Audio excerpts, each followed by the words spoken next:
मुसलमान, social media पर गाली बक के जिहाद करो दिमाग के मुसलमान, उन सब को एकत्रित कर ले हुमायूं कबीर और उन सारे लफंदरों से डरा के धमका करके मुसलमानों का वोट उस पार्टी में जाएगा और फिर वो कोलैब करेगा 2026 के शपथ के वक्त में, इलेक्शन के बाद, कि ये तो ममता बनर्जी। और लड़ाई किससे होगी? हिंदू वोटर्स को अट्रैक्ट करना होगा। अब ममता बनर्जी अगर उसमें ये गाएंगी, क्या बताऊं मदीने से क्या मिल गया, मैंने जो मांगा उसके सिवा मिल गया, यक बयक किसने साहिल से आवाज दी, वो मिला उनसे उनको खुदा मिल गया, तो हिंदू तो वोट देंगे नहीं, क्योंकि जो राम का नहीं वो किसी काम का नहीं, ये तो गूंज चुका है हिंदुओं के कान में। तो इसलिए ममता बनर्जी ने हुमायूं कबीर को अपने खिलाफ खड़ा किया है और उसके बाद एक मुसलमान की पार्टी और सारे मुसलमानों को एकत्रित करने के लिए बाबरी मस्जिद का ऐलान। और अब ममता बनर्जी रोड पर उतरेंगी तिलक लगाकर, रुद्राक्ष पहन करके, कलावा बांध करके, और इतना पूजा वो करेंगी 2026 में, इतना वो पूजा करेंगी कि उन्होंने बचपन से लेकर के इस उम्र तक उतना पूजा नहीं की। दुर्भाग्य की बात है, हुमायूं कबीर मुसलमान, बंगाली मुसलमान, और बंगाल जो है वो आर्ट और कल्चर के लिए जाना जाता है, पहली बार मस्जिद बना रहा है, तो बेहुदा, बदतमीज, अश्लील, एक खूनखार बाबर के नाम से क्यों बना रहा है? इसका मतलब है कि हुमायूं कबीर की नज़रों में प्रॉफेट मोहम्मद सल्लल्लाहु अलैहि वसल्लम की कोई औकात नहीं है। इसका मतलब है कि प्रॉफेट मोहम्मद सल्लल्लाहु अलैहि वसल्लम की 10 लाडली बेटियों की कोई औकात नहीं है हुमायूं कबीर की नज़र में। इसका मतलब है कि हुमायूं कबीर की नज़रों में 11 बीवियों की कोई औकात नहीं है। प्रॉफेट मोहम्मद सल्लल्लाहु अलैहि वसल्लम की 11 बीवियों की कोई औकात नहीं है। अलहामी किताब अल कुरान इस बात की वजाहत करता है कि अल्लाह के करीब 25 पैगंबर थे जो बहुत करीबी थे, जिसको अल्लाह बहुत लाड प्यार करते थे। सारे पैगंबरों को वो बहुत मानते थे, लेकिन 25 पैगंबर उनके बहुत करीबी थे। तो वो 25 पैगंबर में से एक पैगंबर का भी नाम नहीं मिला जिसके नाम से मस्जिद बना दी जाए, बाबर के नाम से, जो तलवार की नोक पर सलवार उतरवाता था और तलवार की नोक पर सलवार पहनाता था, जो लड़की मिल जाए तो लड़की, बच्ची मिल जाए तो बच्ची, और लड़का मिल जाए तो लड़का कभी सलवार खोल करके ले लेता था। ऐसे आदमी के नाम से मस्जिद तो अल्लाह का घर होता है। मुझे कभी अगर ज़मीन, मेरे पास इतने पैसे आ गए और मेरे पास ज़मीन आई और मेरे मन में आया कि मुझे मस्जिद बनानी है, तो मैं तो उस मस्जिद का नाम रखूंगी अल्लाह अकबर मस्जिद या अल्लाह मस्जिद, क्योंकि हमारी नज़रों में अल्लाह और रसूल सबसे बड़ा है। हमारी नज़र में तो अकबर, बाबर, औरंगजेब, ठरकजेब, मुगले आजम, जाहिले आजम, ये सब तो हमारे लिए बड़ा है नहीं। हमारे लिए तो प्यारे नबी बड़े हैं, हमारे आका बड़े हैं, हमारे लिए तो अल्लाह तबारक ताला बड़े हैं, अल्लाह सुभान बड़े हैं। हम मस्जिद बनाएंगे अल्लाह सुभान के नाम से बनाएंगे, प्यारे नबी आका के नाम से बनाएंगे, बाबर के नाम से, औरंगजेब के नाम से, शाहजहां के नाम से, जो पट्टे पर लौंडिया लेकर बैठा रहता था, जो मुजरा देखता था। इतिहास के पन्नों और हिस्ट्री की किताब को खोल करके देखिए, टिप्पू सुल्तान मुजरा देख रहे हैं गजरा लगा करके, शाहजहां प्याला मदीरे का प्याला लेकर के बैठा है और बड़े बड़े वो पानदान लेकर के बैठा हुआ है और सब लड़कियां मुजरा कर रही हैं लहंगा पहन करके। तो ऐसे लोगों के नाम से मस्जिद अल्लाह का घर, ला हौल वला कुव्वत अस्तगफिरुल्लाह, अल्लाह मुझे माफ़ करे ऐसे लोगों से। अब आती है दूसरी बात कि हुमायूं कबीर जो है वो अपनी नई पार्टी बना रहा है। आप यकीन माने, में वो बंगाल न्यूज़ का बाइट मैं आपको निकाल करके भेजूंगी। 2024 के लोकसभा इलेक्शन के बाद मैंने ये बात बंगाल के न्यूज़ चैनल पर कह दिया था कि आने वाले वक्त में ममता बनर्जी अपने ही किसी विधायक से एक मुसलमान की पार्टी बनवाएगी। ये मैंने 2024 के लोकसभा इलेक्शन के बाद बोल दिया था बंगाली चैनल पर। उस वक्त मेरे ऊपर भारतीय जनता पार्टी पश्चिम बंगाल के लोग भी हंसे थे। उस वक्त मेरे ऊपर भारतीय जनता पार्टी पश्चिम बंगाल के बड़े बड़े नेता भी हंसे थे कि नाजिया ये क्या बोल रही है। लेकिन मैंने ग्राफ पहले ही देख लिया था। ग्राफ इसलिए देखा था कि 2024 में ममता बनर्जी को हिंदुओं का वोट कम मिला था। हिंदुओं का वोट 2024 में लोकसभा इलेक्शन में हिंदुओं का वोट कम मिला था ममता बनर्जी को।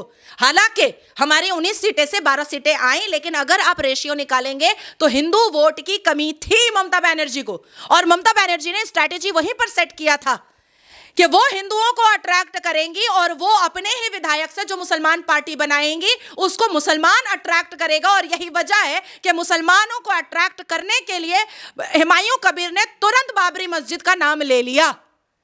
ताकि जितने भी अपंग दिमाग के मुसलमान, ज़ॉम्बीज़ दिमाग के मुसलमान, जिहादी दिमाग के मुसलमान, आतंकी दिमाग के मुसलमान, टेररिस्ट दिमाग के मुसलमान, मारो काटो छीलो दिमाग के मुसलमान, गाली बको दिमाग के मुसलमान, रेप करो दिमाग के मुसलमान, नंगा करो दिमाग के मुसलमान, मस्जिद में बलात्कार करो दिमाग के मुसलमान, सोशल मीडिया पर गाली बक के जिहाद करो दिमाग के मुसलमान, उन सब को एकत्रित कर ले हुमायूं कबीर और उन सारे लफंदरों से डरा के धमका करके मुसलमानों का वोट उस पार्टी में जाएगा और फिर वो कोलैब करेगा 2026 के शपथ के वक्त में, इलेक्शन के बाद, कि ये तो ममता बनर्जी की बी टीम थी। ममता बनर्जी कह रही हैं कि हम इस तरीके की मानसिकता को पनपने नहीं देंगे। उधर हुमायूं कबीर कह रहे हैं कि हम इनकी एक एक चिट्ठी खोलेंगे। क्यों खोल दें? हुमायूं कबीर तो कुछ 1-1.5 महीने के लिए भारतीय जनता पार्टी भी ज्वाइन किया था माइनॉरिटी मोर्चा में। मैं और हुमायूं कबीर भारतीय जनता पार्टी के बंगाल के पार्टी ऑफिस में एक साथ अगल बगल चेयर पे बैठे हैं और उसी वक्त मैंने कह दिया था कि ये टिकेगा नहीं, ये भागेगा, क्योंकि भारतीय जनता पार्टी ज्वाइन करने के बाद तोलाबाजी तो होती नहीं है, घपलाबाजी तो होती नहीं है, इलीगल कंस्ट्रक्शन तो हो नहीं पाता है, फिरौती के पैसे तो आ नहीं पाते हैं, तोला के पैसे तो आ नहीं पाते हैं, और इन लोगों को तो पैसा, हराम का पैसा कमाने की आदत है। तो मैंने उसी वक्त कह दिया था कि 2 दिन का मेहमान है भाई, दामाद की तरह खिलाइए पिलाइए, ये तो चलता बनेगा आप लोगों को देख करके, समझ बूझ करके। देखिए ममता बनर्जी बहुत ही, हम लोग बंगाल में बोलते हैं गोभीर जोलेर माच, मतलब आप पुकुर पर तालाब पर आप ऐसे पानी पर हाथ रखिए और मछली मिट्टी के अंदर चली जाए, वो है ममता बनर्जी। ममता बनर्जी की पॉलिटिकल स्ट्रैटेजी को कभी क्वेश्चनेबल मार्क कभी कोई ना लगाए। ममता बनर्जी की सियासती दिमाग पर कभी प्रश्न चिन्ह जिसने उठाया वो दुनिया का सबसे बड़ा बेवकूफ़ सियासतदान है, वो दुनिया का सबसे बड़ा बेवकूफ़ पॉलिटिशियन है। ममता बनर्जी जो आज सोचती है वो अच्छे बड़े बड़े नेता 20 साल के बाद सोचते हैं। ममता बनर्जी का पॉलिटिकल स्ट्रैटेजी, पॉलिटिकल ब्लूप्रिंट और पॉलिटिकल स्टेप बहुत अप्रोप्रिएट होता है, क्योंकि ममता बनर्जी ने लैविश पॉलिटिक्स कभी नहीं किया है। ममता बनर्जी ने कभी भी वीवीआईपी पॉलिटिक्स कभी नहीं किया है। ममता बनर्जी को क्या नहीं है, उसके पास दौलत की कोई कमी नहीं है, पर वैगनार पे घूमती है। वो कस्टमाइज 45 लाख का आईफोन यूज करती है लेकिन पैर में हवाई चप्पल पहनती है। वो जो डायमंड का बुंदा पहने रहती है अपने कान में, वो कम से कम भी तो 3.5-4 लाख रुपए का है, लेकिन उसके शरीर पर साड़ी महज 2200 रुपए की सूती साड़ी होती है। क्यों? क्योंकि उसको पता है कि बंगाल की जनता अट्रैक्ट ऐसे ही होती है। ये जो हमारे जो नेता है ना, टू बी वेरी फ्रैंक मैं बोल रही हूँ, और जिसको बुरा लगे, मुझे कोई फर्क नहीं पड़ता है, ये जो बहुत कलफ वाला कुर्ता पहन करके जाते हैं और खींच करके भाषण दे करके आते हैं, बंगाल की जनता उससे अट्रैक्ट नहीं होती है। बंगाल की जनता अट्रैक्ट होती है मचोड़ी हुई सूती साड़ी से, उनकी तरह हवाई चप्पल से, उनकी तरह महिला के जूड़े से, उनकी तरह बात करने से, उनकी तरह सोचने से, उनमें मिल जाने से बंगाल की जनता अट्रैक्ट करती है। और ये गुण ममता बनर्जी के पास है। ममता बनर्जी को समझ में आ गया कि एसआईआर के बाद उनके घुसपैठिया लुंगी छाप वोटर्स की कमी होने वाली है। उसके बाद जो लड़ाई होगी वो हिंदू वोटर्स की होगी, क्योंकि मुसलमान वोटर्स उनके घट रहे हैं। 45 लाख का आंकड़ा अभी निकाला है एसआईआर ने, ये इलेक्शन पहुंचते पहुंचते तक कम से कम 55-60 लाख के आसपास आ जाएगा। तो 60 लाख के आसपास आने का मतलब आप समझ रहे हैं, 50 विधानसभा सीटों पर ममता बनर्जी को टक्कर की लड़ाई लड़नी पड़ेगी, 50 विधानसभा सीटों पर। और अगर ये आंकड़ा और बढ़ा तो मोर और लेस 90 सीटों पर ममता बनर्जी को भारतीय जनता पार्टी से टक्कर की लड़ाई लड़नी पड़ेगी। और लड़ाई किससे होगी?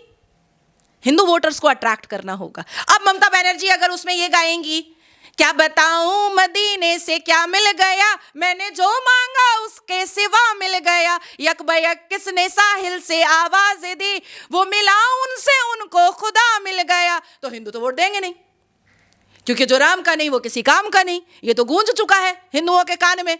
तो इसलिए ममता बनर्जी ने हुमायूं कबीर को अपने खिलाफ खड़ा किया है, और उसके बाद एक मुसलमान की पार्टी और सारे मुसलमानों को एकत्रित करने के लिए बाबरी मस्जिद का ऐलान। और अब ममता बनर्जी रोड पर उतरेंगी, तिलक लगाकर, रुद्राक्ष पहन करके, कलावा बांध करके, और इतना पूजा वो करेंगी 2026 में, इतना वो पूजा करेंगी कि उन्होंने बचपन से लेकर के इस उम्र तक उतना पूजा नहीं किया होगा। वो तो करती हैं, वो पूजा भी करती हैं, वो नमाज भी पढ़ती हैं, वो सभी धर्म का सम्मान कर, तभी तो करेंगे कि हुमायूं कबीर ये जो राजनीति करने की कोशिश कर रहे हो, ये तुष्टिकरण नहीं होने देंगे।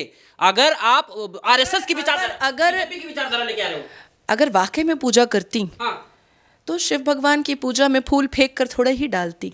अगर वाकई में हृदय से हिंदुत्व तत्व से प्यार करती तो मंत्रों का उच्चारण गलत थोड़े ही करती। अगर वाकई में भगवान राम का सम्मान उनके हृदय में होता तो राम भगवान का नाम लेने पर जेल की धमकी थोड़े ही देती, नहीं देती। ये सारी चीज़ें वो नहीं करती। वो अगर वाकई में भगवान राम को वो पूजती और अपने हिंदू होने पर, अपने ब्राह्मण होने पर उनको फ़क्र होता, उनको प्राउड फील होता, तो वो थोड़े ही कहती कि दंगाबाज होता है, जो रामनवमी की यात्रा निकालता है वो दंगाबाज होता है। तो हमेशा ममता बनर्जी के पास वक्त की कमी रही जब वो दुर्गा पूजा का आयोजन करने जाती हैं। तो यही तो हुमायूं कबीर कह रहे हैं कि इनके पास दुर्गा पूजा को देने के पैसे हैं, यात्रा निकालने के पैसे हैं, लेकिन जब कोई मस्जिद बननी हो रही हो या मुस्लिम धार्मिक आयोजन होता। मैं आपको अपना रिसर्च बता दूं, पश्चिम बंगाल में मैंने 660 मंदिरों का रिसर्च करवाया है और मेरे युवा मोर्चा के भारतीय जनता पार्टी के पश्चिम बंगाल के लड़कों ने ही किया है। 660, ठीक है।